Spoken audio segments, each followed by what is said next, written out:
sailing. So And do you do the little maps? You give people clues about how to get different things if they're going to travel in different areas and what kind of ports they might want to stop at? And to a certain extent, I wouldn't call us a guidebook. We do some destination articles. Definitely there are people that do guidebook kind of things better than we do. But I think there's a lot of knowledge about preparation for cruising that we cover.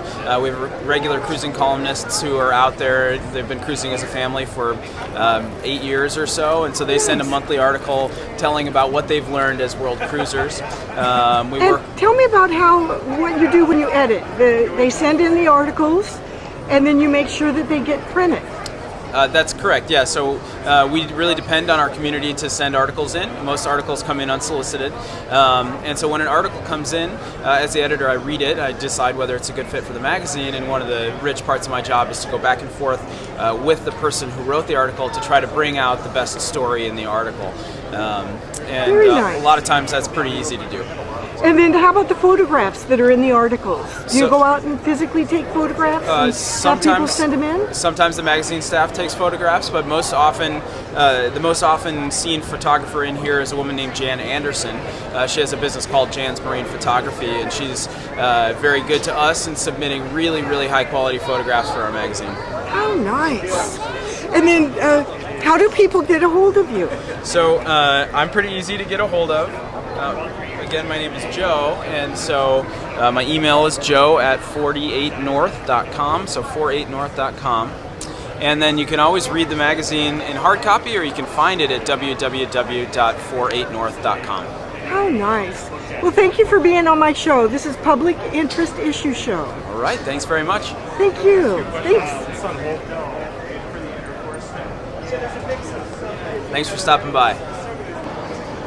So we're in the middle of the boat show, and they have all sorts of things for boaters. They have banks, they have submersives, they have dinghies, they have everything for a boater. And they have flat boats, and they have sailboats, and they have power boats. They just have everything here at the boat show.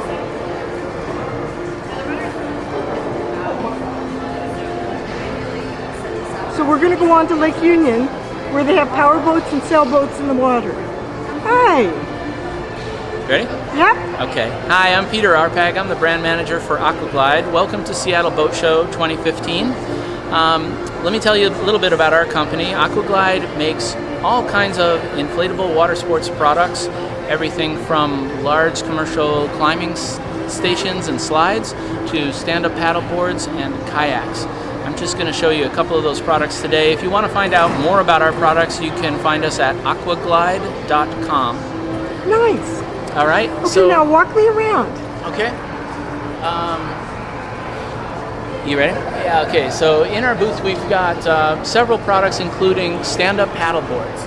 These are stand-up paddleboards here, and stand-up paddleboards are great. It's a little bit like cross-country. Okay. Stand-up paddleboarding is great. It's a little bit like cross-country skiing on the water. This is a stand-up paddleboard. And the paddler normally stands right in the middle of the board with a paddle in hand and just a couple light paddle strokes, and you're gliding across the water. It's really, really fun. These boards here are actually made out of fiberglass and epoxy. And we have some boards on the other side that are inflatable stand-up paddleboards. Wow, these are really wonderful. You're going to slice this up a little bit, right? So these are inflatable stand-up paddle boards, which are really convenient for boat owners or anybody that doesn't want to carry a board on a roof rack, or if you might have storage solutions. Stand-up inflatable paddle boards actually use a very high-tech material in their construction. What's most important about a stand-up inflatable SUP is that the board is stiff. Okay, now let me show you a couple things about our kayak range. We started with essentially an inflatable stand-up paddleboard and built a kayak around it. So we end up with an inflatable kayak that is very, very stiff, and yet it's compact.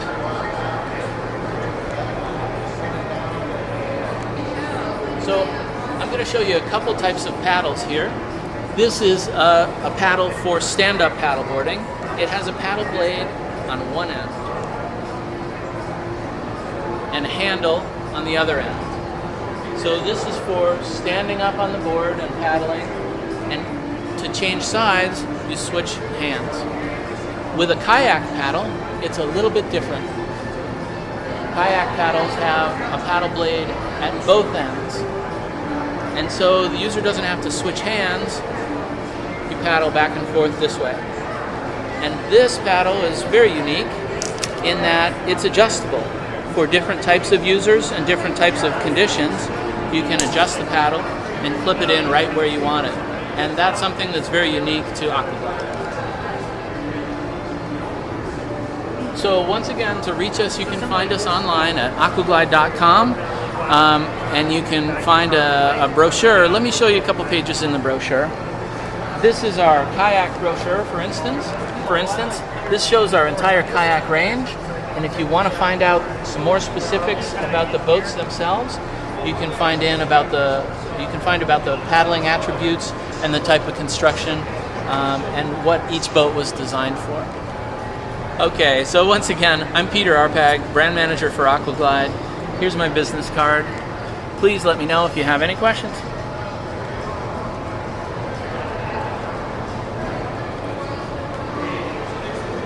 Janet, thanks so much for coming to the Seattle Boat Show. Thank you. Nice meeting you. So do I go? Okay. Yeah, hi, this is the free shuttle from Lake Union to CenturyLink. I might have to do that again.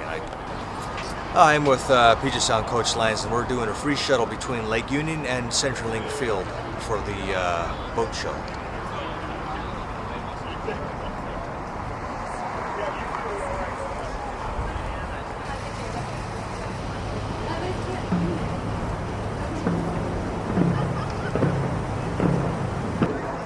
Got here to CenturyLink, and we're heading over to Lake Union for the rest of the boat show.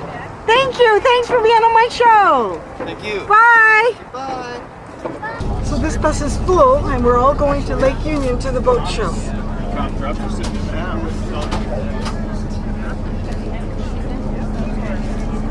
I did say that. So I better sit down. We're here with Devin. And so, how long have you been reading that? 30 years or so, however long it's been published. How nice. And why do you